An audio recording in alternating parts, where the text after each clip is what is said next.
तो इसमें हम 12th का करेंगे ना, तो 12th का निकालता है।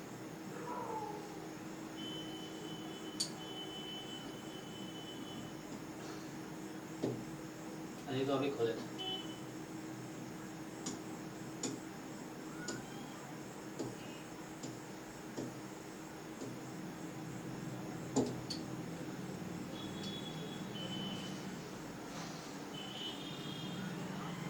सो हम लोग लास्ट क्लास में, अच्छा ये स्टार्ट करने वाले हैं आज माइनर्स, है ना। तो हम लोग अभी क्लास 12th के एनसीईआरटी बुक से हम लोग चैप्टर नंबर 4 कर रहे हैं। तो पहला था यहाँ क्या रिलेशन फंक्शन, दूसरा था इनवर्स ट्रिग्नोमेट्री, थर्ड था मैट्रिसेस, फोर्थ है डिटर्मिनेंट। तो हम लोग सीक्वेंस में, तो फोर्थ चैप्टर चल रहा है क्लास 12th का डिटर्मिनेंट। तो इसमें हम लोग लास्ट क्लास तक कर चुके हैं। तो आज ये 4.1, 4.2, 4.3 एक्सरसाइजेस कर चुके हैं। तो आज होगा 4.4 एक्सरसाइज, जिसमें टॉपिक्स है माइनर्स एंड कोफैक्टर। चलो, तो आएगा माइनर, कोफैक्टर, और फिर इसमें आएगा डिटर्मिनेंट भी आ जाएगा आई थिंक। सो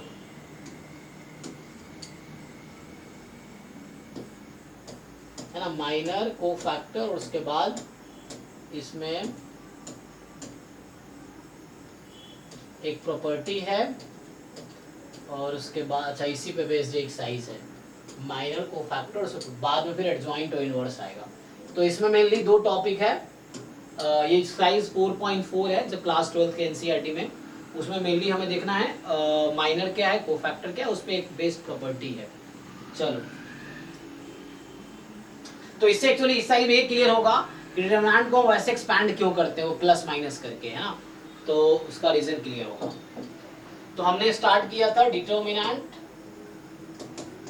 ठीक है। तो यहाँ पे ये है कि हमारे पास कोई एक मैट्रिक्स है ए आई जे, है ना, एन क्रॉस एन का। सो डिटर्मिनेंट ए को हम ऐसा लिख सकते हैं, डिटर्मिनेंट ए आई जे, इसका ऑर्डर एन क्रॉस एन है। सो है ना, ये डिटर्मिनेंट है, ये मैट्रिक्स है। तो अभी मुझे क्या सीखना है कि कोई मैट्रिक्स है या डिटर्मिनेंट है। मान लो चलो 3x3 से स्टार्ट कर लेते हैं, मान लो। सो 3x3 है A11, A12, A13, A21, A22, A23, A31, A32, A33, इस तरीके से। सो मेरे पास एक 3x3 का डिटर्मिनेंट है, मैट्रिक्स है। अभी तो डिटर्मिनेंट को लिख सकते हैं, तो इसके करस्पॉन्डिंग ऐसा लिख सकते हैं।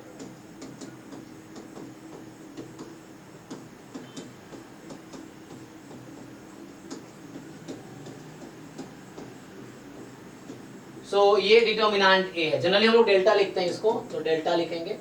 ये 3x3 का मैट्रिक्स है, ये डिटर्मिनेंट है। तो चलो मैट्रिक्स के रिस्पेक्ट में बात करते हैं। तो मुझे क्या होता है कि ईच एलिमेंट के करस्पॉन्डिंग मुझे फाइंड करना माइनर क्या है और कोफैक्टर क्या है। So what is a minor, what is cofactor. So simple definition है माइनर का। सो minor of element a i जे, ठीक है। सो देखो, माइनर और कोफैक्टर किसी एलिमेंट का निकलता है, मैट्रिक्स का नहीं है, डिटर्मिनेंट का नहीं।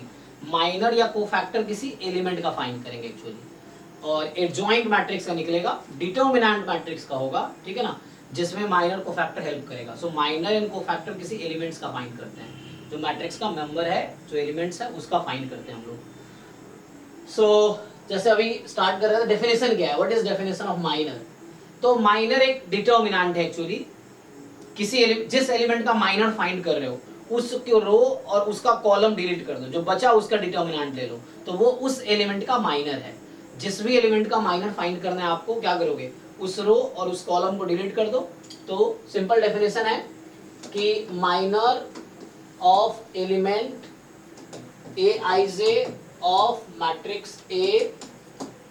सो किसी मैट्रिक्स के एक एलिमेंट है, उसका माइनर क्या होगा, this is a determinant obtained by deleting, so obtained by deleting ith row and jth column, ठीक है। So minor of element a i j एक डिटर्मिनेंट है, कैसे मिलेगा, deleting that row and that column. जिस row और column में वो एलिमेंट है, उस रो और उस कॉलम को डिलीट कर दो, तो उससे जो बनेगा वो आपके पास एग्जांपल के लिए देखो। So it is denoted by M i j, इसको डिनोट करेंगे हम एम आई जे से। मतलब एम आई जे का मतलब minor of element a i जे। इसका मतलब ये होगा कि जो एम आई जे नोटेशन लिख रहा हूं ये है minor of element a i जे। जैसे एग्जांपल के लिए 3x3 का डिटर्मिनेंट ले लेते हैं, या 3x3 का मैट्रिक्स ले लो, तुम्हारी मर्जी है, ठीक है। So if you want to have matrix तो आप मैट्रिक्स ले लो। सो A11, A12, A13, A21, A22, A23, A31, A32, A33। अब ये आपके पास एक 3x3 का मैट्रिक्स है। मुझे जैसे निकालना है M11, तो M11 का मतलब क्या हुआ कि माइनर ऑफ एलिमेंट A11 है ना। यहाँ पे I की वैल्यू 1 से लेके n तक कुछ भी हो सकती है, J की वैल्यू 1 से n तक कुछ भी हो सकती है, ठीक है। तो चलो बताओ मनीष, M11 क्या होगा, कैसे फाइंड करेंगे, क्या वैल्यू होगी इसकी?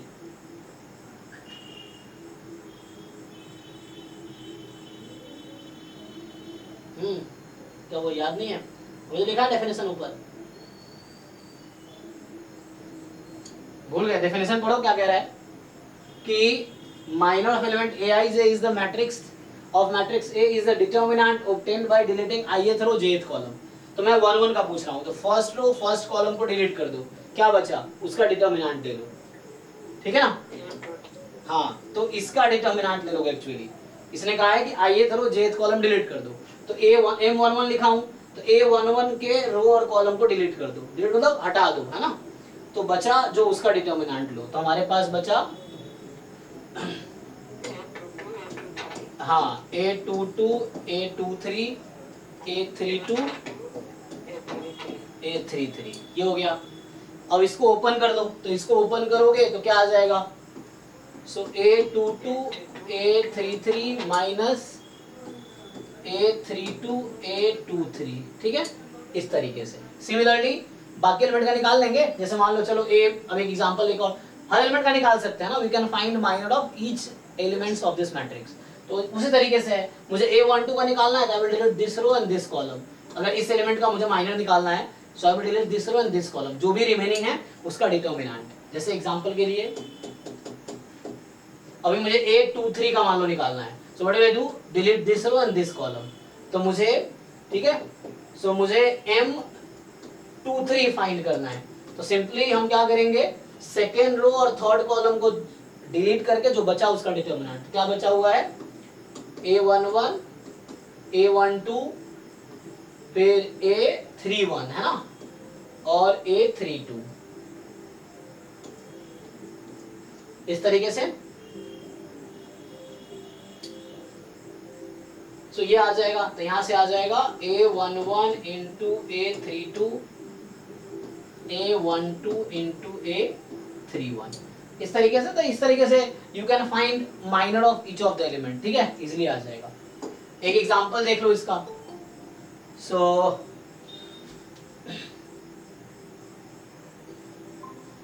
तो अगर आप एग्जांपल देखो कि मैं मान लो मैंने एक एलिमेंट डिटर्मिनेंट लिया या मैट्रिक्स लिया, है ना। In fact I choose a matrix 1 2 3 4 5 6 7 8 9, ठीक है।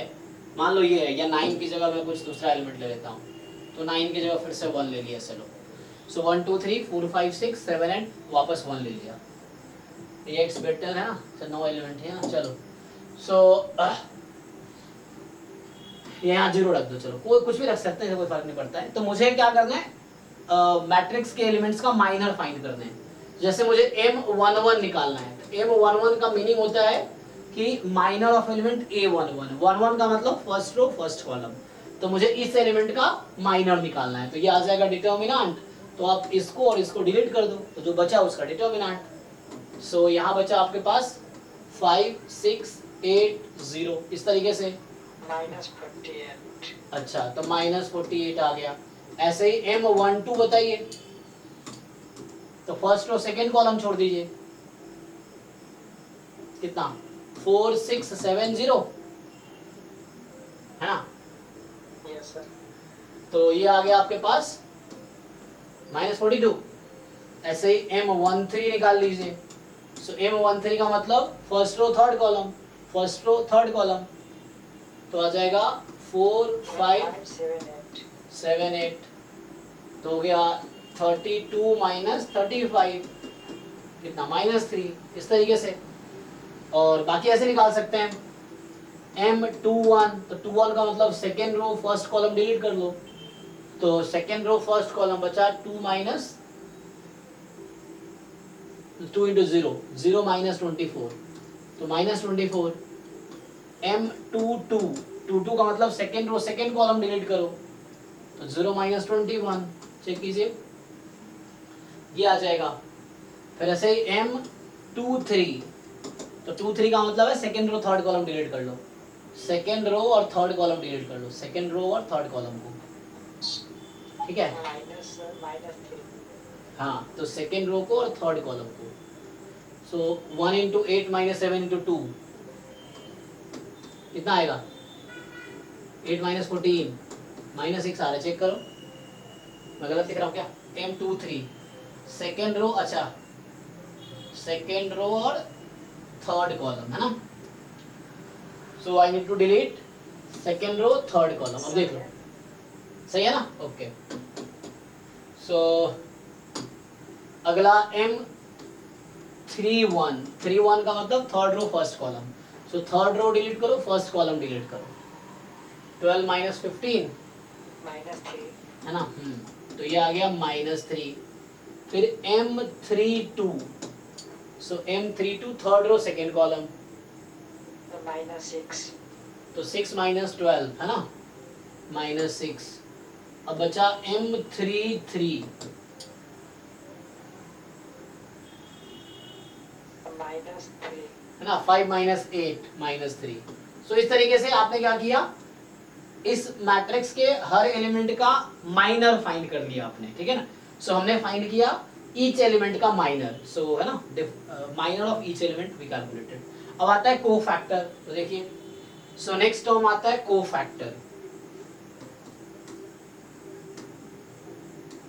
कोफैक्टर ऑफ एलिमेंट Aij है ना, सो कोफैक्टर ऑफ एलिमेंट Aij, किसी एलिमेंट Aij का कोफैक्टर डिसाइड करना है, तो माइनर से ही रिलेटेड है कोफैक्टर एक्चुअली। सो इसमें क्या होता है, जो डेफिनेशन है कि, अच्छा मैं अगर ऐसा बोलूं कि मान लो इसका सिंपली मैं डिनोट करता हूं, इट इज डिनोटेड एज, पहले डिनोट ही कर देता हूं, it is denoted as Cij। Let's say cofactor को मैं Cij से डिनोट कर देता हूं, ठीक है, Cij। तो देन जो Cij का डेफिनेशन है, so it is defined by, then it is defined by, then it is defined by -1 की power I plus j into Mij। So हो क्या रहा है, कोफैक्टर जस्ट -1 की power I plus j time minor है, जहां पे ये क्या डिनोट कर रहा है, वेयर हम अभी देखा हमने कि Mij is minor of Aij। तो माइनर के टर्म में इसको थोड़ा और अगर ओपन करोगे आप, Cij देखो, तो -1 की पावर I प्लस जे, तो I प्लस जे या तो इवन नंबर होगा या ऑड नंबर होगा, है ना। कोई भी जो नंबर है नेचुरल नंबर, उसको या तो ऑड होगा या इवन होगा। तो अगर ये इवन रहा तो -1 की पावर इवन 2 4 6 8 कुछ इस तरह पावर आ जाए, तो ये प्लस हो जाएगी, तो जस्ट Mij ही आ जाएगा। तो माइनर कोफैक्टर इक्वल ही रहेगा अगर I प्लस जे इवन है। I प्लस जे का मतलब जैसे मान लो फर्स्ट रो और फर्स्ट कॉलम में है, तो I1 J1 तो 2 हो गया, तो first row first column element के लिए माइनर कोफैक्टर सेम ही रहेगा इस तरीके से। और I प्लस जे ऑड है, तो -1 की पावर ऑड, मतलब 1 3 5 7 इस तरह से, तो ये माइनस हो जाएगी, तो कितना आ जाएगा, -Mij इस तरीके से। सो ऐसा आ गया आपके पास, Cij इज -Mij। और अब ठीक है, तो इस तरीके से आ गया हमारे पास। सो ये ध्यान रखना, मान लो जैसे इसी एलिमेंट में आप देखो तो सिंपल आपको ध्यान रखना है कि अगर आई प्लस जे इवन है तो माइनर को फैक्टर सेम है, आई प्लस जे ऑड है तो को फैक्टर जस्ट माइनर का अपोजिट साइन होगा। अब इस क्वेश्चन में आइए, अब यहीं पे मैं सबका को फैक्टर निकालता हूं। ठीक, तो चलिए मैं को फैक्टर को सी से डिनोट किया हूं, तो C11 C12 C13 C21 C22 C23 C31 C32 C33। अब चूंकि मैं माइनर निकाल चुका हूं तो इस मैट्रिक्स में ईच एलिमेंट का को फैक्टर फाइंड करता हूं यूजिंग माइनर्स। सो चलो C11 क्या आएगा भाई, 1 + 1 कितना होता है 2।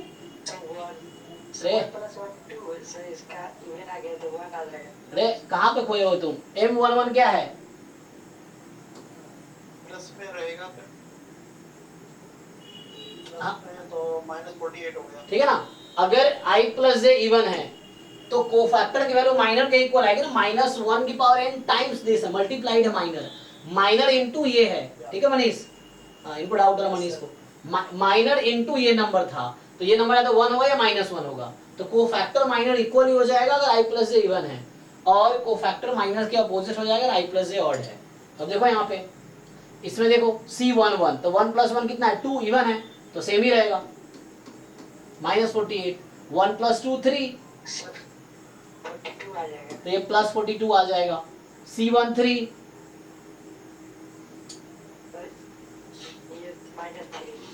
फिर C21 तो वहां से देखो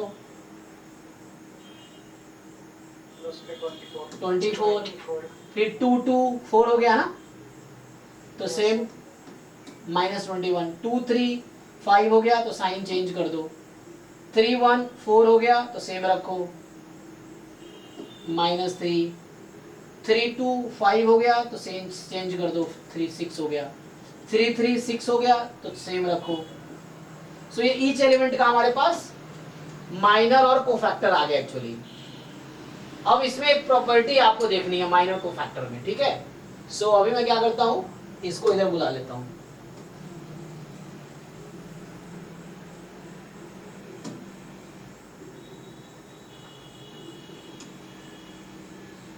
ठीक, ऐसा हो गया। अभी मैंने इसको बुला लिया और इसको डिलीट कर दो। अच्छा कौन कर दिया, ओके। सो अब आप देखिए यहाँ पे क्या हो रहा है, अगर मैं आपसे पूछूं, चलो इधर लिखते हैं, तो कोफैक्टर और माइनर हमने इस मैट्रिक्स के हर एलिमेंट का निकाल रखा है। अब आप देखो ध्यान से, अगर मैं आपसे पूछूं कि A11 into C11 plus A12 into C12 plus A13 into C13 क्या आएगा आप बताइए मुझे।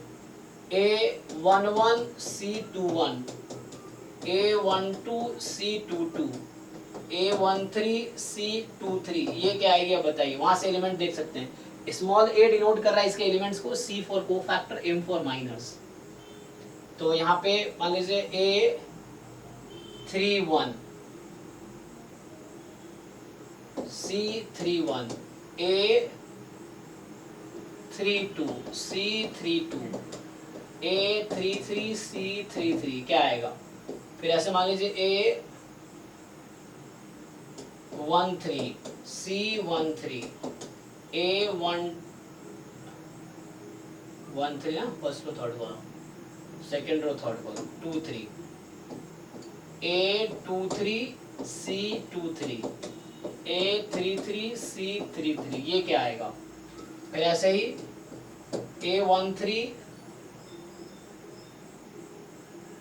C12 A23 C22 A33 C32 इसकी वैल्यू क्या आएगी। आप ये सब कैलकुलेट कीजिए आराम से नोटबुक पे, बताइए क्या आंसर आ रहा है।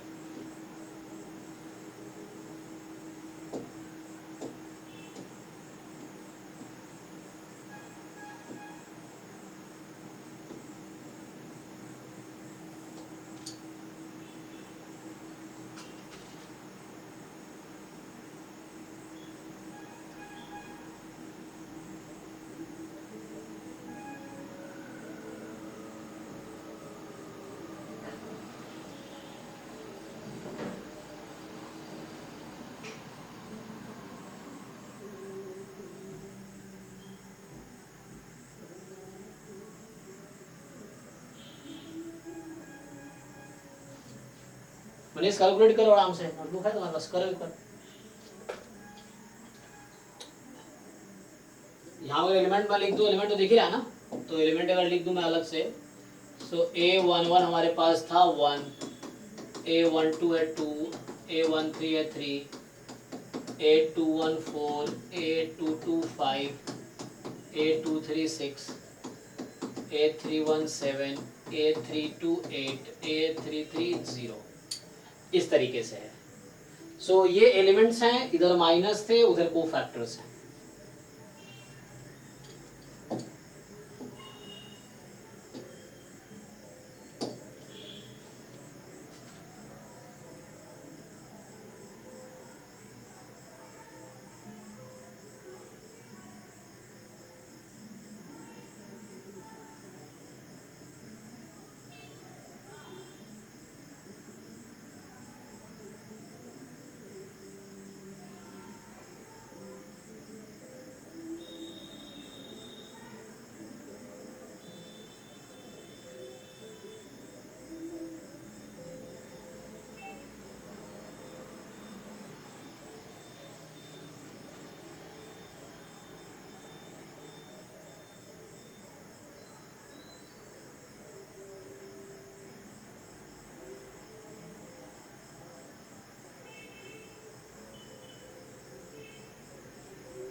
हुआ क्या मनीष, कैलकुलेट कर रहे हो कि नहीं?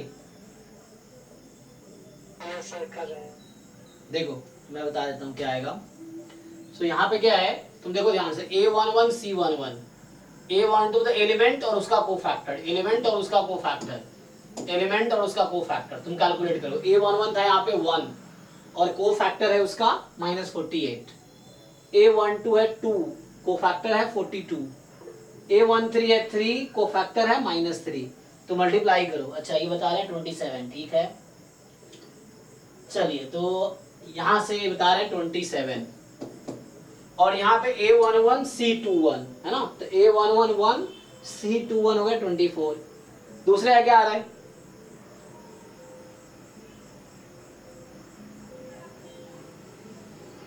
हाँ आपकी आवाज तो नहीं आ रही है धर्मेंद्र जी, बोलिए एक बार। मनीष तुम बोल के देखो, आवाज आ रही ना? Yes sir. हाँ मनीष की तो आ रही है, आपकी तो आवाज में प्रॉब्लम। अब आ रही थी, नहीं आ रही? हाँ अब आ रही है, अब आ रही है। ओके। तो सबका वैसे 27 ही होना चाहिए क्योंकि डिटरमिनेंट की वैल्यू ही बननी है। नहीं आपको समझना है, सब 27 नहीं होगा। अच्छा। ये देखो ये ठीक है बता रहे हो, क्योंकि ये प्रॉपर्टी है, मैं थ्योरम लिखाऊंगा अभी ना, कि एलिमेंट और उसका कोफैक्टर, एलिमेंट उसका कोफैक्टर, एलिमेंट उसका कोफैक्टर। तो ये एलिमेंट मैंने क्या लिया, A11 A12 A13, तो फर्स्ट रो के अलाउंग चूंकि मैंने एक्सपैंड किया है तो ये डिटर्मिनेंट की वैल्यू इक्वल आएगी। लेकिन यहाँ देखिए A11 A12 A13 ऐसा है, और यहाँ पे A21 C21 C22 C23 है। तो A11 12 13 एलिमेंट फर्स्ट रो का है और कोफैक्टर मैंने सेकंड रो का लिया है, तो उस केस में क्या आंसर आना चाहिए? एक मिनट सर करता हूं। हाँ करके देखिए पहले आप, फिर एक थ्योरम है, दोनों थ्योरम है, बस मैं एग्जांपल दे रहा हूँ, आगे थ्योरम लिखूंगा मैं। तो एक रिजल्ट है, मतलब चूंकि मुझे याद पता है डायरेक्टली आंसर, लेकिन आप लोग ट्राई कीजिए, फिर आपको याद समझ आएगा कि क्या हो रहा है एक्चुअली।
सेकंड में A12 C32 है ना? A12 कौन सा पूछ रहे हैं आप? C32 सेकंड वाला, हाँ यही सेकंड वाला, यही A12 C32 है ना? हाँ C3, एक मिनट, हाँ C22 है। अच्छा ये 22 है। A1121, A12 C22, A13 C23। वो राइटिंग मेरी थोड़ी खराब है इस चक्कर में।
माइनस के 27 बैठ रहा है। नहीं, ये तो आना 0 चाहिए। ठीक कीजिए। 0 आना चाहिए। यस सर 0 है। 0 ही आना चाहिए। एक मिनट सर। हाँ बहुत सिंपल है सर। A11 ये सबका सर वैल्यू दिया ही हुआ है सबका, इसे मल्टीप्लिकेशन करना है। यहाँ भी दिया है, यहाँ कोफैक्टर दिया है, यहाँ माइनर, हाँ कोफैक्टर बस मल्टीप्लाई करना है। यहाँ देखिए A31 C31, तो ये डेल्टा आएगा, डेल्टा का डिटर्मिनेंट ये 27 आएगा। फिर यहाँ A13 सेम है, तो यहाँ भी डेल्टा आएगा, और यहाँ फिर 0 आ जाएगा। तो रूल क्या होता है कि देखिए यहाँ पे आप देखेंगे जो एलिमेंट्स हैं, ये जो एलिमेंट्स हैं A13 A23 A33, सो 13 2 3 3 3 1 3 2 3 3 3, थर्ड कॉलम का एलिमेंट लिया है मैंने, और को फैक्टर लिया है C12 C22 C32, तो C12 C22 C32 second column का को फैक्टर लिया है। जब किसी एक रो का एलिमेंट्स लो और दूसरे रो का को फैक्टर लो करस्पॉन्डिंग, तो हमेशा प्रोडक्ट का सम 0 आएगा। किसी एक रो का एलिमेंट लो और उसी रो का करस्पॉन्डिंग को फैक्टर लो, तो वो हमेशा डिटर्मिनेंट के इक्वल आएगा। तो ये मतलब है यहाँ पे। तो यहाँ पे थ्योरम ये है कि जब भी आप ऐसा करोगे कि सो सिंपल यही है, मतलब कहने मतलब A11 into C11, A12 C12, A13 C13, तो ये एक्चुअली जो किया मैंने फर्स्ट रो का एलिमेंट है, फर्स्ट रो का कोफैक्टर है, तो ये हमेशा डिटर्मिनेंट के इक्वल आएगा। यही है एक्सपेंशन अलोंग फर्स्ट रो, यही एक्सपेंशन अलोंग फर्स्ट रो। इसमें क्या करते हो आप इसी को देखते हो A11, अगर m के टर्म में लिखो तो M11 हो जाएगा माइनस A12 M12 हो जाएगा, क्योंकि 1 + 2 3 है ना, ऑड है, तो को फैक्टर और माइनस एक दूसरे का नेगेटिव होता है, तो माइनस आ गया, और प्लस में A13 M13। तो जब हम लोग एक्सपेंशन कर रहे थे स्टार्टिंग में, तो यही तो था expansion along first row, expansion along R1, क्योंकि हमारा जो डिटर्मिनेंट है वो ऐसा है A11 A12 A13 A21 A22 A23 A31 A32 A33 इस तरीके से है ना। सो ऐसा हो गया। सो आप देखो ये फर्स्ट रो के अलॉन्ग ओपन हुआ है, ये एक्सपेंशन अलॉन्ग फर्स्ट रो है। ऐसे एक्सपेंशन अलॉन्ग सेकेंड रो लिखोगे, सो डिटर्मिनेंट इक्वल आएगा A21 C21 A21 C21 A22 C22 A23 C23। अब को फैक्टर को माइनर के टर्म में भी लिख सकते हैं, तो माइनर को फैक्टर में क्या डिफरेंस था, को फैक्टर बराबर था -1 की power I plus j into minor. So मतलब माइनर को factor are equal if I plus j are even and minor and को फैक्टर का अपोजिट साइन है, मतलब अपोजिट साइन है अगर I प्लस जे ऑड है तो। सो ये हो गया। सिमिलरली क्या होता है अगर मैं, अब देखिए जैसे एग्जांपल देखिए, मैं एलिमेंट फर्स्ट रो का है, को फैक्टर थर्ड रो का लूंगा तो हमेशा आंसर 0 आएगा। A11 C31 ले लिया, A12 C32 ले लिया, A13 C33 ले लिया, तो आंसर 0 आएगा हमेशा। अगर मैं किसी एक कॉलम का एलिमेंट लेता हूँ, मान लो A11 लिया, A21 लिया और A31 लिया, ये एलिमेंट लिया मैंने, अब को फैक्टर मैं मान लो थर्ड कॉलम का लेता हूँ C13, यहाँ C23 और यहाँ C33, ये हमेशा 0 देगा। तो ये थ्योरम है कि किसी रो या कॉलम का एलिमेंट इनटू में उसी का कोफैक्टर, देन जो सम आएगा दैट विल बी डिटर्मिनेंट। कोई एक रो या एक कॉलम लो इनटू किसी दूसरे रो या कॉलम का, मतलब रो लिया तो दूसरे रो का कोफैक्टर लो और प्रोडक्ट करके फिर सम करके देखो, आंसर 0 आएगा लाइक दिस। ठीक है, तो ये प्रॉपर्टी समझ आ रहा आप लोगों को। सो यही था एक्चुअली सर, मतलब ये A1 C31 मतलब ये हुआ जैसे, मतलब जैसे A11 देखिए A11 A12 A13, ठीक है, इसको देखिए आप, हाँ, ये कहाँ का एलिमेंट मिला आपको, फर्स्ट कॉलम का, राइट, नहीं सॉरी फर्स्ट रो का एलिमेंट्स ये हो गया। अब आप इसको देखिए A31 A32 A33, ये क्या मिल रहा है आपको,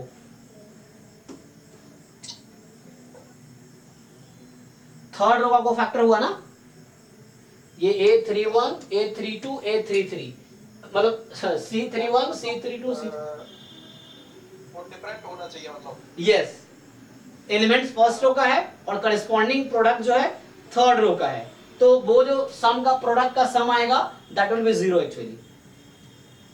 हाँ, और अगर फर्स्ट रो का एलिमेंट है साथ में कोफैक्टर भी फर्स्ट रो वाला ही है तो वो डिटर्मिनेंट के इक्वल आएगा। सेकेंड रो का एलिमेंट है साथ में कोफैक्टर भी सेकेंड रो वाला ही है, करस्पॉन्डिंग 3 एलिमेंट है तो जो प्रोडक्ट है एलिमेंट उसका कोफैक्टर, एलिमेंट उसका कोफैक्टर, यहाँ देखिए 21 22 23, सो 21 22 23 21 22 सेकेंड रो का एलिमेंट है। अब यहाँ भी 21 22 23, तो C means cofactor, A means element, है ना। तो क्यों होता है इसमें? हाँ, आप देख सकते एक्सपेंशन, आप एक्सपेंशन देखिए कैसे करते हैं, इसलिए ऐसा होता है, इसी से एक्सपेंशन निकाला गया एक्चुअली। आप इसको थोड़ा ओपन कीजिए तो अभी माइनर का टर्म यही देख लीजिए आप, A11 A12, लेकिन 0 जो बनना है वो वाला मतलब क्यों हो रहा है ऐसा? अच्छा वो ऐसा इसलिए हो रहा है क्योंकि डिटर्मिनेंट की वहां प्रॉपर्टी लग रही है। एक्चुअली वहां पे क्या हो रहा है, जब आप कोफैक्टर लिख रहे हैं तो आप कर क्या रहे हैं एक्चुअली वहां पे जैसे कोफैक्टर जब लिख रहे हैं आप दूसरे रो का, जैसे आपने ये एलिमेंट लिया कोफैक्टर इसका है, तो कहीं ना कहीं मुझे ऐसा लग रहा है कि जो एक्सपेंशन में ना कोई 2 रो आइडेंटिकल हो जा रहा है। जब एक्सपेंशन अगर आप लिखेंगे आप तो डिटर्मिनेंट एक्चुअली आप कैसे ओपन कर रहे हैं, ये ऐसा हो जा रहा है ABC, यहाँ पे ABC, ऐसे 2 रो आइडेंटिकल हो जा रहा है इस तरीके से, ये जो एक्सपेंशन लिखा जा रहा है। तो ये उस आप जब आप डिटर्मिनेंट लिखेंगे वैसा जहाँ पे 2 एलिमेंट्स आइडेंटिकल है, 2 रोज आइडेंटिकल, हम जानते हैं कि 2 रो या 2 कॉलम आइडेंटिकल है, डिटर्मिनेंट 0 होगी। तो यहाँ ऐसा इसलिए हो रहा है क्योंकि ये C13 को आप माइनर में कन्वर्ट कीजिए और माइनर से आप वापस डिटर्मिनेंट लिखिए, वापस मेन डिटर्मिनेंट लिखिए जिसका एक्सपेंशन ये हो सकता है।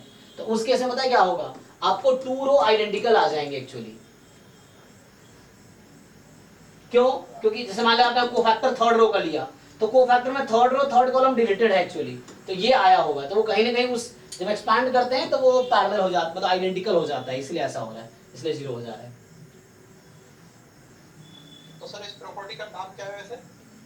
प्रॉपर्टी का ऐसा कोई नाम यहाँ पे मुझे क्या कोई स्पेशल नाम तो नहीं, देख लेते हैं यहाँ पे, ऐसे क्लास मेरे टाइम भी है, सो ऐसा कोई खास नाम तो नहीं मुझे लग रहा है, जस्ट थ्योरम है। सो यहाँ देख लेते हैं। तो यही है जो यहाँ पे आप देखो ध्यान से, ये जो मैं लिख रहा था, तो ये डिटरमिनेंट दे दिया, ए आई से कोफैक्टर को ए से डिनोट कर रहा है, कैपिटल ए से। तो वैल्यू ऑफ डिटरमिनेंट ये तो पता ही है आपको कि एक रो और करस्पॉन्डिंग कोफैक्टर, तो कोई रो और करस्पॉन्डिंग कोफैक्टर कौन सा लग रहा है, डी वाला, 1 1 2 1 3 1 ऐसे गैस। सो डी वाला करेक्ट होगा। बाकी में देखिए आप, यहाँ एलिमेंट कुछ और कोफैक्टर होते हैं, डिटरमिनेंट हो ही नहीं सकता। यहाँ ये कुछ और है, यहाँ ये सेम है, ये अलग हो गया, तो यहाँ क्या 1 1 1 1 2 1 2 1 3 1 3 1, तो ये डिटरमिनेंट की वैल्यू आई। अब यहाँ तो ये निकाल सकते यूजिंग कोफैक्टर करा इवेलुएट करो, तो वो एक्सपेंशन समझ ही आई, तो इजी क्वेश्चंस हैं। अब यहाँ पे देखिए जो प्रॉपर्टी में लिखा है, यहाँ देखिए यही किया है, A11 A31 A12 A32 A13 A33, तो यहाँ एलिमेंट्स जो हैं फर्स्ट रो के हैं और कोफैक्टर थर्ड रो के हैं, करस्पॉन्डिंग किया तो प्रोडक्ट कितना आया, 0 आया।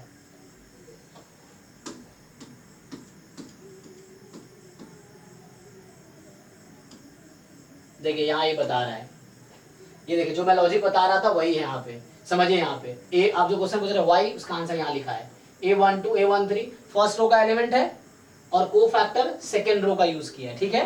तो अब ये इसको ओपन किया और दिखाया कि ये जो चीज है ये इस डिटर्मिनेंट की इक्वल है, जहां पे आप ध्यान से देखो, जहां पे फर्स्ट रो और सेकेंड रो क्या हो गया, आइडेंटिकल हो गया, समझ आया। तो ये हो रहा है कि ये जो चीज लिख रहे हैं आप, एक्चुअली एक्सपेंशन है उस डिटर्मिनेंट का इस वाले का, जहां कोई 2 रो या 2 कॉलम आइडेंटिकल हो जाता है, उसके इक्विवेलेंट है, इसीलिए 0 हो जा रहा है।